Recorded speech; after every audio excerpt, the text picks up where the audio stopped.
Sobat Coding dan Kecerdasan Artifisial.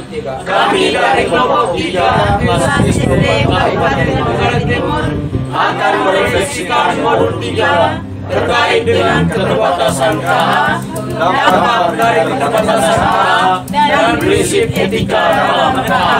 Perkenalkan, saya Hasan Muslimbe dari SD Mekotong.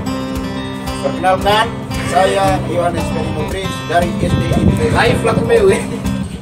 Saya Juliana Des dari SD Logo, Kecamatan Sabirampas. Saya Maria Magdalena Elsa dari SD Kalangkas, Kecamatan Nakaleda. Saya Rosa Delima Nirma dari SDN Cincole, Kecamatan Nakaleda. Saya Francis Darnilfaman dari SD Berana, Kecamatan Lambaleda Utara. Dan saya Paulus Dagung dari SD Invest Wairatu. Selamat menyaksikan. Ada 2 keterbatasan utama dari KA yang kami pelajari. Yang pertama, kurangnya akal sehat atau common sense.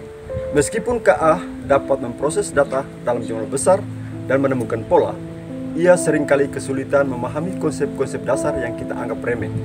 Misalnya, KA mungkin tidak tahu bahwa jika sebuah bola dijatuhkan, ia akan jatuh ke bawah, atau bahwa manusia membutuhkan makanan untuk hidup.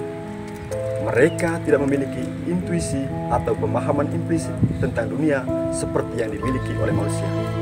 Keterbatasan yang kedua, yaitu ketergantungan pada data. KA sangat bergantung pada kualitas, kuantitas, dan relevansi data yang digunakan untuk melatihnya. Jika data yang digunakan bias, tidak lengkap, atau salah, maka hasil yang diberikan oleh KA juga akan bias, tidak akurat, dan salah. Fenomena ini dikenal sebagai sampah masuk dan sampah keluar.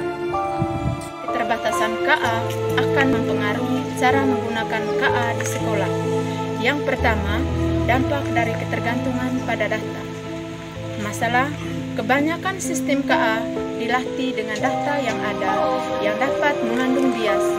Jika sekolah menggunakan KA untuk hal-hal seperti penilaian esai atau rekomendasi karir, sistem tersebut mungkin saja secara tidak sengaja memperkuat bias yang sudah ada.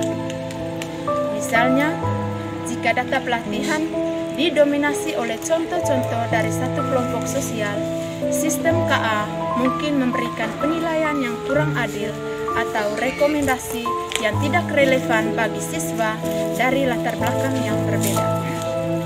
Cara mengatasi: sekolah dapat mengatasi ini dengan memastikan bahwa data yang digunakan untuk melatih sistem KA beragam dan representatif bagi semua siswa. Penting juga untuk tidak hanya mengandalkan penilaian otomatis dari KA, tetapi juga melibatkan guru untuk memberikan umpan balik pribadi dan koreksi. Penggunaan KA harus menjadi alat bantu, bukan pengganti penilaian manusia. Dampak kedua dari KA adalah kurangnya akal sehat. Masalah, sistem KA dapat menganalisis teks dan mengidentifikasi kata kunci. Tetapi mereka seringkali kesulitan memahami konteks, sindiran, atau nuansa dalam tulisan. Jika KA digunakan untuk mendeteksi plagiarisme, ia mungkin akan menandai sebuah tulisan yang tidak sengaja menggunakan frasa umum, padahal sebenarnya itu adalah kebetulan. Sebaiknya, ia mungkin gagal mendeteksi plagiarisme yang dilakukan dengan cara parafrasa cerdas. Cara mengatasinya, sekolah harus menggunakan KA sebagai alat pendeteksi awal, bukan sebagai hakim akhir.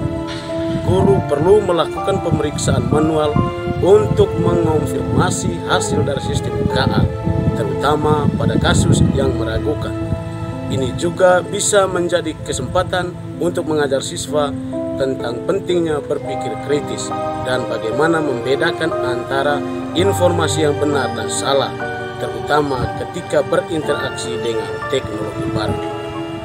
Prinsip etika dalam KA. Ada 2 prinsip etika yang paling penting ketika menggunakan KA, baik di sekolah. Dan contoh konkretnya, pertama, akuntabilitas. Prinsip ini memastikan bahwa individu atau pihak yang mengembangkan dan menggunakan sistem KA harus bertanggung jawab atas konsekuensi dari penggunaannya, baik yang positif maupun negatif. Dalam konteks sekolah, ini berarti bahwa guru, siswa, dan administrasi harus memahami peran mereka dalam penggunaan KA dan siap bertanggung jawab atas hasilnya. Untuk penerapannya, yang pertama, untuk siswa. Ketika siswa menggunakan KA generatif untuk membantu mengerjakan tugas, mereka tetap bertanggung jawab penuh atas hasil akhir pekerjaan tersebut. Mereka tidak bisa menyalakan bold jika ada kesalahan fakta plagiat. Contohnya, jika seorang siswa meminta KA generatif untuk membuat ringkasan sejarah, mereka harus membaca dan memverifikasi informasi tersebut sebelum menyerahkannya. Yang kedua, untuk guru. Guru bertanggung jawab untuk mendidik siswa tentang cara yang etis dalam menggunakan KA generatif. Jika guru menggunakan KA untuk membuat soal ujian, mereka harus memastikan soal-soal tersebut adil dan relevan dengan materi yang diajarkan, serta siap mengoreksi jika ada. Prinsip kedua, prinsip etika dalam KA, yaitu transparansi. Prinsip ini menuntut agar pengguna KA memahami bagaimana sebuah sistem KA bekerja, data apa yang digunakan, dan bagaimana keputusan atau konten yang dihasilkan. Dengan kata lain, kita harus dapat melihat ke dalam prosesnya. Contoh penerapannya, yang pertama, yaitu untuk siswa. Sekolah bisa mewajibkan siswa untuk secara eksplisit menyebutkan penggunaan KA dalam tugas-tugas mereka.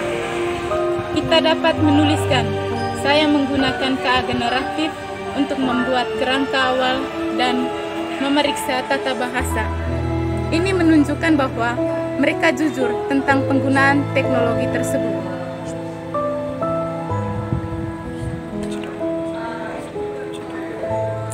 Yang kedua, untuk guru dan tenaga administrasi. Jika sekolah mengimplementasikan sistem KA untuk membantu mengidentifikasi siswa yang berisiko, sekolah harus transparan tentang data apa yang digunakan dan kriteria apa yang menjadi dasar sistem tersebut. Orang tua dan siswa harus diberitahu tentang keberadaan sistem ini dan bagaimana keputusan yang dibuat. Kesimpulannya adalah KA yaitu sistem yang mampu menirukan kecerdasan manusia untuk memecahkan masalah. Namun, ia memiliki dua keterbatasan yang signifikan. Yang pertama, kurangnya akal sehat dan ketergantungan pada data. Keterbatasan ini memiliki implikasi langsung di sekolah. Ketergantungan pada data menuntut sekolah untuk berhati-hati agar sistem KA tidak memperkuat bias. Hal ini bisa diatasi dengan menggunakan KA sebagai alat bantu dan memastikan data yang digunakan beragam. Kurangnya akal sehat berarti KA tidak bisa menggantikan penilaian kritis manusia. Oleh karena itu, guru dan siswa harus menggunakan KA sebagai alat bantu, bukan sebagai pengganti pemikiran mendalam. Untuk menggunakan KA secara efektif dan etis, penting untuk menerapkan dua prinsip utama. Yang pertama, akuntabilitas. Semua pihak, baik siswa maupun guru, harus bertanggung jawab atas hasil dari pengguna KA. Yang kedua, transparansi. Pengguna KA harus diakui secara terbuka dan prosesnya harus dapat dipahami. Secara keseluruhan, KA adalah alat yang sangat kuat untuk meningkatkan pendidikan. Tetapi penggunaannya harus didasari oleh pemahaman yang mendalam tentang keterbatasannya dan prinsip etika yang kuat.